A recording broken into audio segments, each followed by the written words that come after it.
बिस्मिल्लाहिर्रहमानिर्रहीम। अस्सलाम वालेकुम नाज़रीन, आप यूट्यूब चैनल देख रहे हैं। मैं इमरान ख़ान हूँ। नाज़रीन, पेट्रोलियम मसनूआत की कीमतों में आलमी मंडी में लगातार कमी होती चली जा रही है, लेकिन पाकिस्तान के अंदर सरकार कीमतें कम करने पर तैयार नहीं है, बल्कि इन्होंने लेवी के अंदर इजाफा कर दिया है। आलमी मंडी में जो रिलीफ मिला था, इस पर वादा किया था वफाकी वज़रा ने कि जैसे ही आलमी मंडी में पेट्रोलियम मसनूआत की कीमतें कम होंगी, फौरी तौर पर रिलीफ आवाम को मुंतकिल किया जाएगा। लेकिन ऐसा हुआ नहीं। बहुत सारे ऐसे टाउट्स हैं, बहुत सारे ऐसे दानश्वर हैं, सहाफ़ी अपने आप को वो लोग कहते हैं। जब इमरान खान साहब के दौरे हुकूमत में पेट्रोल 150 रुपये लीटर था, तो वो अपने सर पे खाक डाल के वो अजीब दीवानों की तरह वो खबरें दिया करते थे। एक अजीब पागलपन का शिकार थे। तत्ते तवे के ऊपर वो बैठे रहते थे और नाच नाच के घुंघरू तोड़ लेते थे कि जनाब इमरान खान ने ये कर दिया, वो कर दिया। बहुत अजीबोगरीब किस्म की खबरें देते थे कि जनाब 150 रुपये लीटर पेट्रोल इमरान खान ने कर दिया। हालांकि उस वक्त आलमी मंडी में पेट्रोलियम मसनूआत की कीमतें $100 फ़ी बैरल से ज़्यादा थीं। तो इमरान खान साहब 150 रुपये फ़ी लीटर दे रहे थे, तो ये बहुत रोते पिटते थे, मातम करते थे, नोहे करते थे। और आज आलमी मंडी में जो पेट्रोलियम मसनूआत की कीमतें हैं वो लगभग $70 फ़ी बैरल के करीब पहुंच गई हैं। जंग से पहली वाली पोजीशन से भी नीचे चली गई। लेकिन ये पाकिस्तानियों को रिलीफ देने के लिए किसी सूरत भी तैयार नहीं है, बल्कि उनकी जेब के ऊपर लगातार डाका डाल रहे हैं। एक बड़ी अजीब चीज़ मैं आपको बताता हूँ। पूरी दुनिया में जो जहाज़ों में इस्तेमाल होने वाला तेल होता है वो काफ़ी रिफाइंड तेल, बड़ा शानदार पेट्रोल होता है जो जहाज़ों में इस्तेमाल होता है, उसे जेट फ्यूल कहते हैं। बड़ा आला क्वालिटी का बहुत शानदार तेल होता है, जेट फ्यूल उसे कहते हैं। क्योंकि जहाज़ के इंजन के साथ आप तजुर्बा नहीं कर सकते ना, वो तो कई हज़ार फुट की बुलंदी के ऊपर उड़ रहा होता है। लिहाजा जेट फ्यूल पूरी दुनिया में एक महंगा फ्यूल है। आप अमेरिका में चले जाएं तो आपको बहुत महंगा मिलता है, आम फ्यूल आपको सस्ता मिलता है। यूरोप में चले जाएं, आप इंडिया में देख लें, बांग्लादेश में देख लें, दुनिया के किसी भी मुल्क का आप नाम लीजिए तो जेट फ्यूल महंगा होता है, आम आदमी का फ्यूल सस्ता होता है। लेकिन पाकिस्तान एक ऐसा अजीब मुल्क है जहां पे जेट फ्यूल को बार बार सस्ता किया जा रहा है, क्योंकि माफियाज जो हैं वो अब एयरलाइंस के मालिक हैं। पाकिस्तान एयरलाइन, जिसे पीआईए आप कहते हैं, अब पाकिस्तान एयरलाइन नहीं बल्कि अब तो प्राइवेट एयरलाइन है, पी से प्राइवेट अब आप उसे कर लें। तो जो पाकिस्तान एयरलाइन है वो भी फौजी फाउंडेशन को दी गई है, उनके साथ और भी दीगर पार्टनर्स हैं। और जब से इनको ये दी गई है तब से उनके ऊपर अनायतें और नवाजिशें जारी हैं। 15 साल के टैक्स की छूट की भी एक आपको पता है मंजूरी दी जा रही है, उसके ऊपर खबरें भी आ चुकी हैं। और इसके अलावा अब रोज़ाना की बुनियाद के ऊपर जेट फ्यूल को सस्ता कर दिया जाता है। पाकिस्तान एक ऐसा मुल्क है जहाँ पे मोटरसाइकिल में डालने वाला जो पेट्रोल है वो 1 लीटर आपको मिलता है 300 रुपये का, जबकि जो जेट फ्यूल है वो आपको मिलता है 231 रुपये का।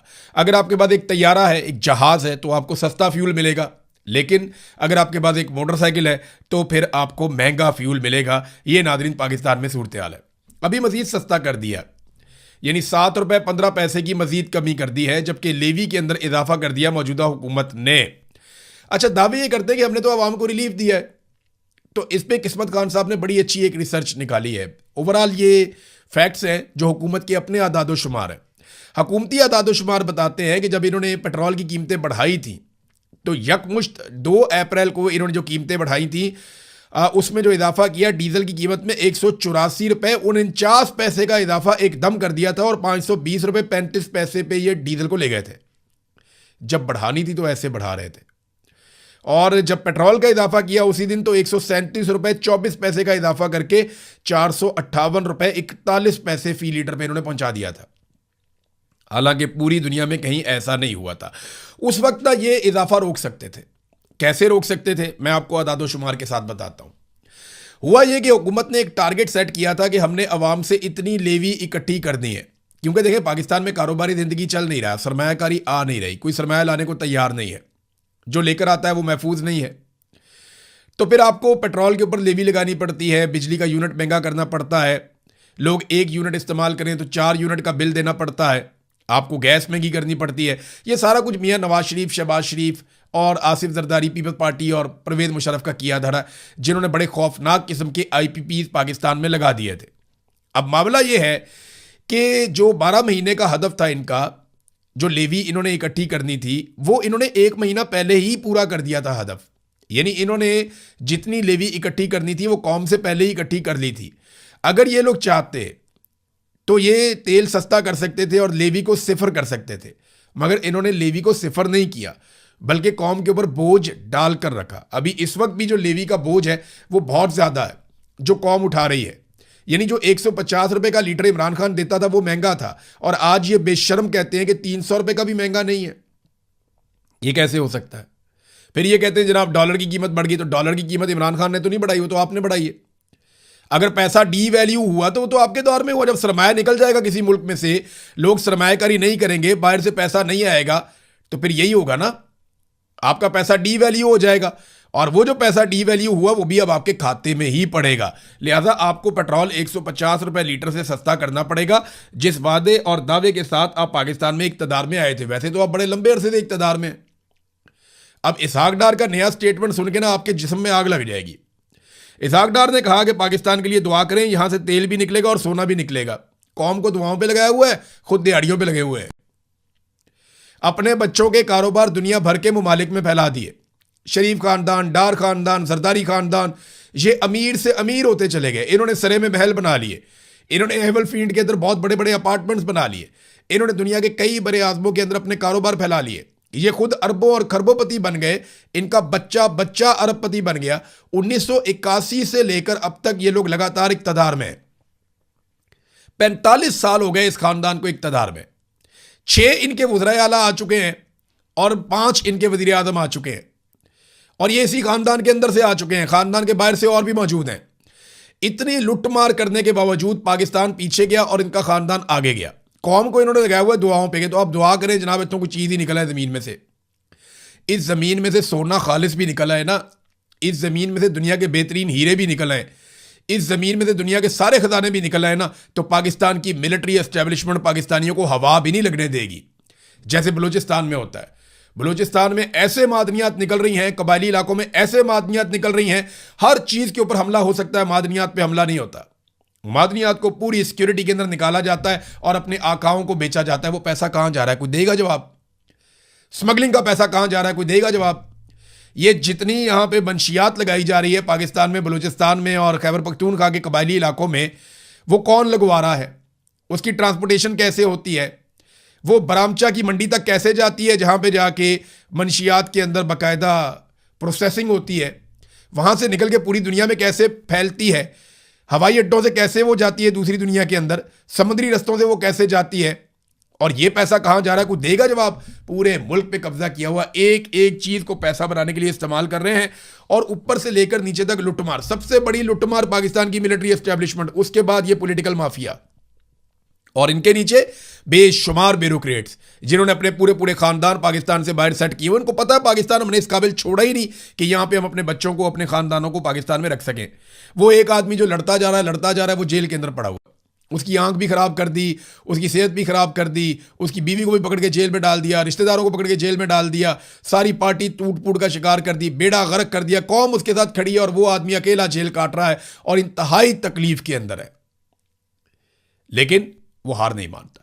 अब इमरान खान की बहन अलीमा खानम ने अदालत से रुजू किया और एक एप्लीकेशन दायर की है इस्लामाबाद हाई कोर्ट में, और उसमें इस्लामाबाद हाई कोर्ट में उन्होंने एक पटिशन डाल दी अपने वकील के ज़रिए से, और मौके पर इख्तियार किया कि 8 अप्रैल की जो वकील की मीटिंग हुई थी उसमें हमें ये पता चला कि इमरान खान को 22 घंटे और बुशरा बीबी को 24 घंटे तक कैद तन्हाई में रखा जाता है।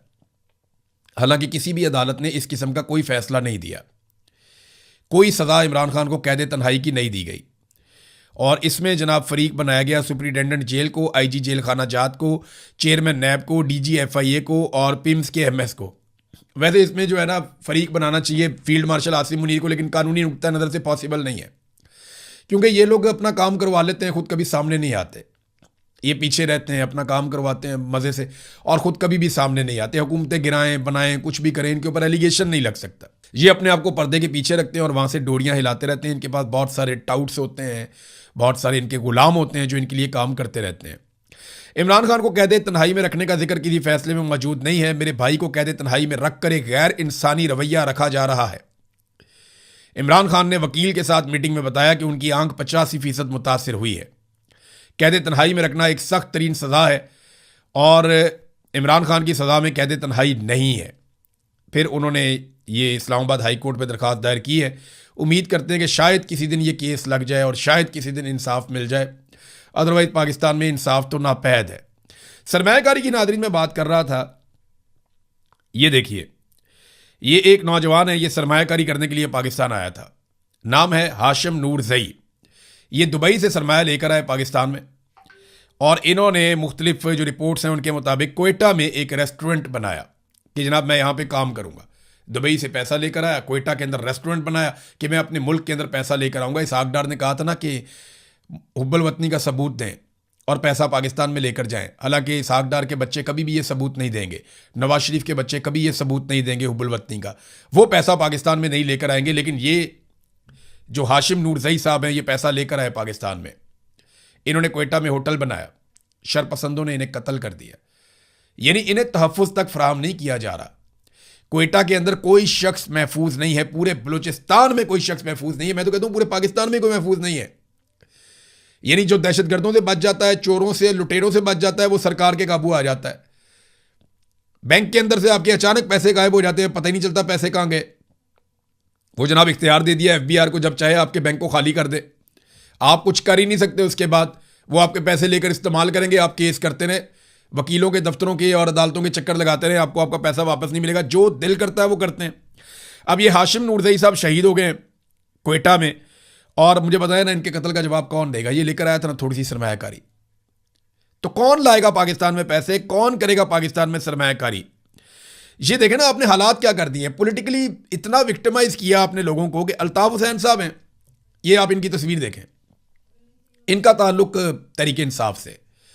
इन्हें 9 मई के जाली मुकदमे में गिरफ्तार कर लिया गया, 9 मई के बाद 2023 में। ये लंबा अरसा जेल के अंदर रहे। आज से 6 माह पहले इनको बाइज्जत बरी करवाया गया। यानी 2 साल जेल काटने के बाद पता चलता है निज़ाम को कि ये आदमी बेगुनाह था, इसको बाइज्जत बरी किया गया। लेकिन कैद के दौरान ये शदीद बीमार हो गया। जब बेगुनाह आदमी को जेल में आप डालेंगे वो बीमार ही होगा। शदीद बीमार हो गया, इसको इलाज मुआवजे की सहूलियात नहीं दी गई। बलाखिर ये जब बाइज्जत तौर पे बरी हुआ तो उसके बाद से दवाइयों पे जिंदा था, और अब ये भी शहीद हो गया, इसका भी इंतकाल हो गया।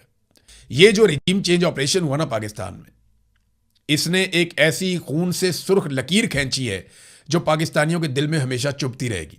और ये पाकिस्तान की मिलिट्री एस्टेब्लिशमेंट का एक कारनामा है। हालात यहां तक पहुंच गए हैं कि अब पुलिस धमकियां लगा रही है तालिबान की। ये एक जर्नलिस्ट हैं अब्बास साहब, अब्बास अहमद, ये बताते हैं कि मैंने इस्लामाबाद पुलिस के खिलाफ एक खबर लगा दी। खबर ब्रेक होने के बाद इस्लामाबाद पुलिस के एक आला अफसर ने मुझे पैगाम भेजा, जिसमें उन्होंने कहा कि उनके तालिबान के साथ ताल्लुकात हैं और वो मुझे इस्लामाबाद से टुकड़े टुकड़े करवा देंगे, हत्ता कि मेरे बच्चों के भी टुकड़े करवा देंगे। अंदाज़ा करें, इस्लामाबाद पुलिस का एक सीनियर ऑफिसर एक सहाफ़ी को धमकी लगा रहा है, और वो ये कह रहा है कि मैं तुम्हारे टुकड़े टुकड़े करवा दूंगा क्योंकि मेरे तालिबान के साथ ताल्लुकात हैं, मैं तुम्हें मरवा दूंगा, तुम्हारे बच्चों को मरवा दूंगा अगर तुम मेरे खिलाफ खबरें दोगे तो। ये है नाज़रीन सूरत हाल। मुझे याद आ गया, एक DIG थे, वो बात नहीं मानते थे सेक्टर कमांडर की ना, तो उनके साथ जब मीटिंग की सेक्टर कमांडर ने, तो उन्हें धमकियां लगाना शुरू की DIG पुलिस को। उसे कहा कि मैं तेरे साथ ये कर दूंगा। मैं जानता हूँ वो DIG पुलिस को भी, वो सेक्टर कमांडर को भी जानता हूँ। इस वक्त मैं नाम नहीं ले रहा इसलिए कि उनके लिए मुसीबत बन जाएगी, लेकिन सेक्टर कमांडर को कम से कम पता चल जाएगा। उसने बड़ी धमकियां लगाई, मैं नौकरी छीन लूंगा, मैं ये कर दूंगा, मैं तरक्की नहीं होने दूंगा, मैं फलाना कर दूंगा, मैं फलाना केस बनवा दूंगा।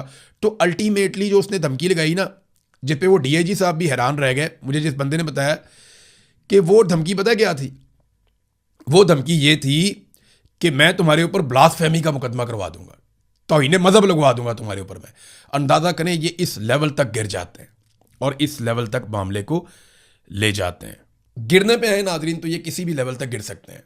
मिसाल के तौर पे पंजाब हुकूमत एक नया कानून लेकर आ रही है, आप सर पकड़ के बैठ जाएंगे, पूरी दुनिया में आप किसी को सुनाएंगे, लोग इनको जुतियां मारेंगे, लित्तर मारेंगे लोग इनको कि बेशर्मो, ये किस किस्म का कानून तुम लेकर आ रहे हो, कोई इंसानियत है तुम्हारे अंदर या नहीं है। यानी इससे पहले जो कवानीन लेकर आए पीका और पता नहीं क्या क्या, उन्होंने इसके अंदर तरमीम कर दी। एक तो वही पहले काबू नहीं आ रहा था, अब जरा ये कानून आप चेक करें।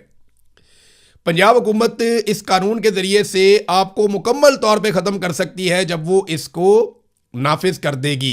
ये जो अंग्रेज़ यहाँ पे रहता था ना, यानी इस आर्टिकल के अंदर इसको हवाला दिया गया कि जब अंग्रेज़ यहाँ पे बड़े सगीर पे हुक्मरान था तो उसने भी इतना गंद नहीं मारा था जितना इन काले अंग्रेज़ों ने गंद मार दिया है जो पंजाब के अंदर बैठे हुए हैं। इस नए कानून के मुताबिक ये करेंगे क्या? इसका नाम है जी Punjab control of habitual offenders and anti social behaviour bill 2026। ये वहाँ पे मंजूर कर लिया गया, कमेटी की सतह के ऊपर मंजूर हो गया है और अब इसे जनाब बाकायदा एक कानून बनाया जाएगा। तो ये बिल कहता क्या है, एक इंटेलिजेंस कमेटी बनाई जाएगी और ये कमेटी जैसे ही कहेगी कि जनाब अब ये कर दें आप, तो किसी भी शख्स के बैंक अकाउंट बंद किए जा सकते हैं, उसकी जायदाद जब्त की जा सकती है, उसकी ऑनलाइन मौजूदगी को ख़त्म किया जा सकता है, उसका फ़ोन जब्त किया जा सकता है, उसे इलेक्ट्रॉनिक निगरानी के एक पूरे अमल के अंदर रखा जा सकता है।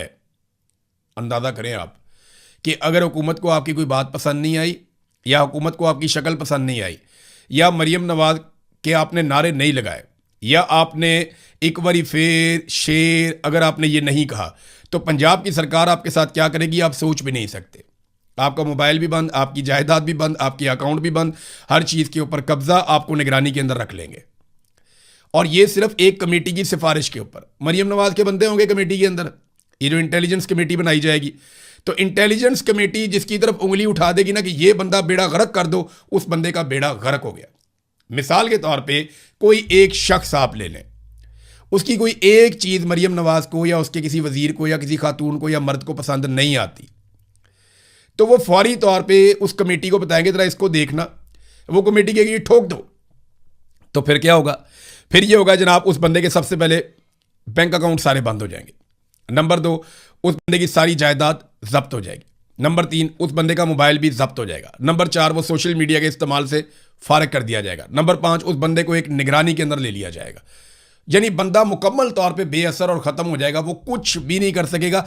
इससे ज़्यादा फाशिज्म क्या कोई हो सकता है? मैंने तो आज से पहले नहीं सुना, लेकिन ये एक नया रिकॉर्ड भी नवाज शरीफ की बेटी टिकटॉकर मरियम नवाज साहिबा के खाते में पड़ने जा रहा है। तो कमाल हो गया नादरीन। अब नादरीन जो बात कर लेते हैं, पिछले वीलॉग में हमने की थी कि ईरान जवाब देगा। पहला ऐसा हुआ कि 2 मरतबा ईरान ने जवाब नहीं दिया और कतर, पाकिस्तान, मिस्र वगैरह ने रोका, लेकिन अब ईरान ने जवाब दिया है। ईरान ने अमेरिका को कहा कि उन्होंने जंगबंदी की खिलाफ वर्जी की है और ईरान के ऊपर बमबारी की है, जो मैंने आपको पिछले वीलॉग में रिपोर्ट किया था। उसके बाद अब ईरान ने जवाबी हमला बहरीन में किया है और अमेरिका ने आबनाए हुर्मुज़ में तजारती जहाज़ पर हमले का इल्ज़ाम आयद किया था ईरान के ऊपर, और ईरान के मिसाइल और ड्रोन स्टोरेज और साहिली रेडार साइट्स को निशाना बनाया था। अब ईरान ने जवाबी कार्रवाई की है और जवाबी कार्रवाई के लिए उसने बहरीन का इंतखाब किया है।